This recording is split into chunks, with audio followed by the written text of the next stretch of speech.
বর্তমানে কিছু মানুষ ফেসবুকে এমন কিছু কাণ্ডকীর্তি শুরু করেছে, মানে এমন নোংরা এবং অশ্লীল পোস্ট দিয়ে থাকে যার জন্য আমাদেরকে অনেক সময় বিব্রতকর পরিস্থিতিতে পড়তে হয়। এইসব অশ্লীল নোংরা 18+ কন্টেন্ট মানে ভিডিও কিংবা ফটোস যেন আপনার ফেসবুক হোম কিংবা ফিডে না আসে, সেরকম 3টা সেটিংস এখন আমি আপনাদেরকে দেখিয়ে দিব। আর এই সেটিংস 3টা করে নেওয়ার পর ধরে নেওয়া যায় 90%ই আপনি আপনার ফেসবুকটাকে এসব অশ্লীল নোংরা কিংবা 18+ কন্টেন্ট থেকে দূরে রাখতে পারবেন। এখন প্রথমত আপনাকে বুঝতে হবে কিসের বেসিসে ফেসবুক আপনাকে এসব 18+ কন্টেন্ট সাজেস্ট করে। আমরা যখন একটা ফেসবুক চালাই তখন কিন্তু ফেসবুক আমাদের সামনে বিভিন্ন রকমের অ্যাডস, পোস্ট এগুলো কিন্তু শো করে।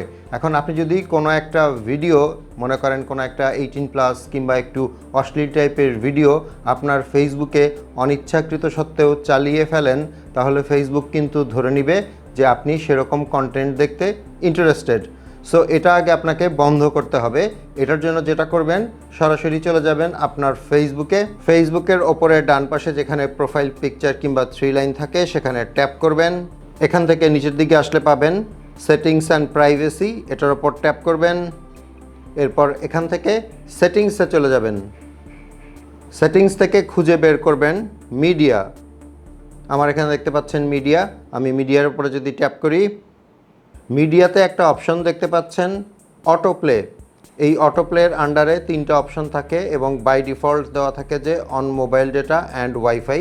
বাট আপনি যদি এখান থেকে 3 নাম্বার যে অপশনটা আছে নেভার অটো প্লে ভিডিওস, এটা সিলেক্ট করে নেন, তাহলে কিন্তু আপনার নিউজ ফিডে অটোমেটিক্যালি কোনো ভিডিও প্লে হবে না। তার মানে যেটা হলো, এখন যদি আপনার সামনে কোনো 18+ ভিডিও কিংবা কোনো অশ্লীল ভিডিও বা সেন্সিটিভ ভিডিও আসে, আপনি যদি নিজে থেকে না চালান তাহলে কিন্তু ভিডিওটা প্লে হবে না। আর ভিডিওটা যদি প্লে না হয় তাহলে ফেসবুক ধরে নেবে যে আপনি এ ব্যাপারে ইন্টারেস্টেড না। সো ফিউচারে কিন্তু আপনাকে এরকম কন্টেন্ট আর ফেসবুক সাজেস্ট করবে না।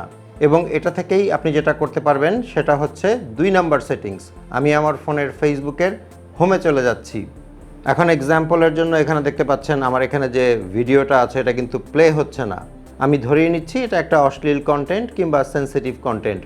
এখন এই কন্টেন্ট আপনি যদি প্লে করেন তাহলে কিন্তু ফেসবুক ধরে নেবে যে আপনি এটার ব্যাপারে ইন্টারেস্টেড। সো এভাবে যখন আপনার নিউজ ফিডে কোনো ভিডিও আসে, মানে কোনো অশ্লীল ভিডিও কিংবা সেন্সিটিভ ভিডিও, সেক্ষেত্রে আপনি যেটা করবেন, ভিডিওটার ওপরে ডান পাশে যে 3 ডটটা আছে এটার ওপর ট্যাপ করবেন। এখানে একটা অপশন দেখতে পাচ্ছেন হাইড অ্যাড এবং নিচে লেখা আছে never see this ad again, মানে আপনি আর ইন্টারেস্টেড না এই টাইপের কন্টেন্ট কিংবা অ্যাড দেখতে। এটা সিলেক্ট করে দিবেন এবং তারপর এখান থেকে যে কোনো একটা অপশন চুজ করে দিবেন। সেটা যদি 18+ কিংবা সেন্সিটিভ কোনো টপিক হয় তাহলে এখানে যে সেন্সিটিভ টপিক অপশনটা আছে সেটার উপর ট্যাপ করে দিবেন এবং নিচ থেকে ডান করে দিবেন। তাহলে আপনার কাছে ওই টাইপের কোনো ভিডিও কিংবা কন্টেন্ট ফেসবুক সাজেস্ট করবে না। আনএক্সপেক্টেড কোনো কন্টেন্ট যদি আপনার সামনে চলে আসে আপনি কিন্তু এভাবে সেটা বন্ধ করতে পারেন। এরপর 3 নাম্বার সেটিংস যেটা আছে সেটা করে নিলে জিনিসটা আরেকটু বেটার হবে। 3 নাম্বার সেটিংসের জন্য আবারও চলে যাবেন ফেসবুকের হোমে এবং ফেসবুক হোমের ডান পাশে যে 3 লাইন বা প্রোফাইল পিকচারটা আছে ওখানে ট্যাপ করবেন। আবারও চলে যাবেন সেটিংস অ্যান্ড প্রাইভেসিতে এবং এখান থেকে সেটিংসে চলে যাবেন। সেটিংসের ভেতরে প্রেফারেন্সের আন্ডারে একটা অপশন দেখতে পাবেন নিউজ ফিড। এই নিউজ ফিডে আমি চলে যাচ্ছি। একদম নিচের দিকে একটা অপশন আছে রিডিউস, এটার ওপর ট্যাপ করছি। এখানে 4টা অপশনের মধ্যে নিচের দিকে একটা অপশন পাবেন সেন্সিটিভ কন্টেন্ট, এটার ওপর ট্যাপ করবেন। এখানে 2টো অপশন পাবেন, একটা হচ্ছে রিডিউস মানে অনেক কম আসবে, সেটা বাই ডিফল্ট সিলেক্ট করাই থাকে।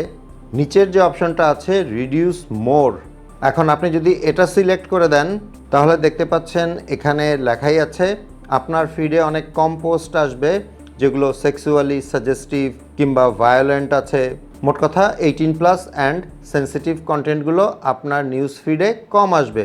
সো এখান থেকে ওকে করে দিবেন। আমার মতে এই সেটিংসগুলো সবারই করে রাখা উচিত।